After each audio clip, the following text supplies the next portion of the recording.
January 9th, and thanks for tuning back into the void that is the stories I talk about. There's a lot of stuff in the news today, but one of the things that really stuck out to me was this case of an 11-year-old Georgia girl.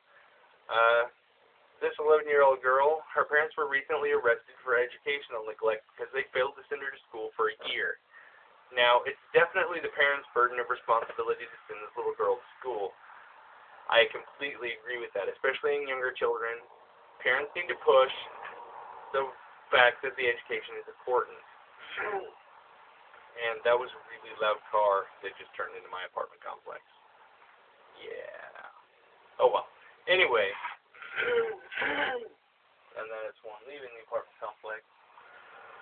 It's pretty annoying. Perhaps I should have closed my window. Oh well. Anyway, burden of responsibility.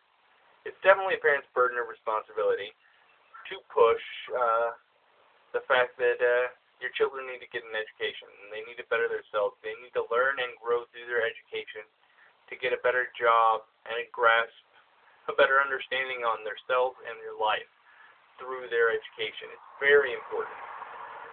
If we don't learn, we don't grow, and if we don't grow, we don't get out in the world and experience new things. Now, statistics have also shown that a large majority of inmates in prisons are people who didn't complete their high school education, their basic educational right. Now, is that an excuse or a reason for the things they did? No, absolutely not. It's definitely not. Because whether we're educated or uneducated, we all make our own personal decisions. Now, again, there's two sides to each story. So, what are you going to do?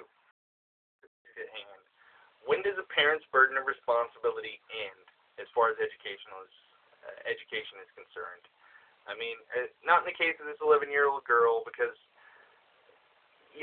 whether she wanted to go to school or not, that's not really the issue. It's her parents' responsibility to ensure that she goes to some form of educational institution, whether it be public school, private school, homeschool, something. I mean, it's definitely their responsibility, and I'm not trying to absolve them of that in any way, shape, or form. This isn't what I'm talking about. It's the different cases, because more and more we're seeing parents that are getting arrested because their children are true from school, whether they're absent, it doesn't really matter. But, I mean, in some of these cases, I believe, they're all open to interpretation, because every case is different.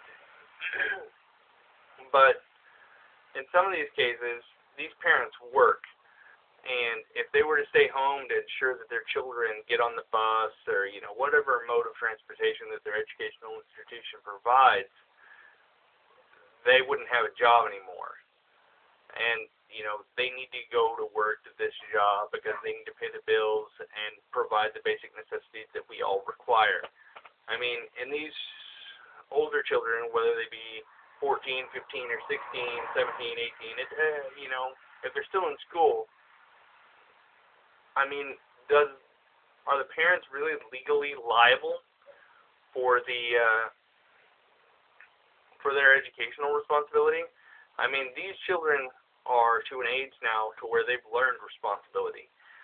When does the burden of responsibility end for the parent and begin for the young adult or adolescent?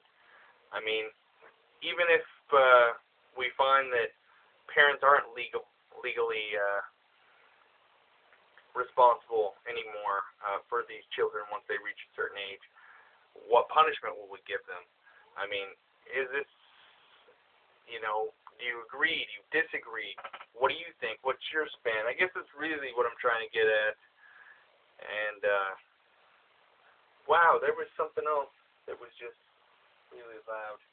Perhaps I should have, shut the window when I took my little break.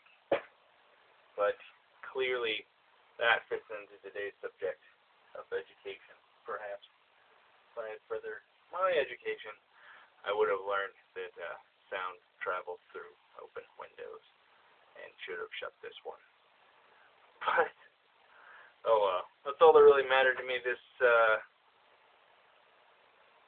day of Mun. And thanks for tuning in.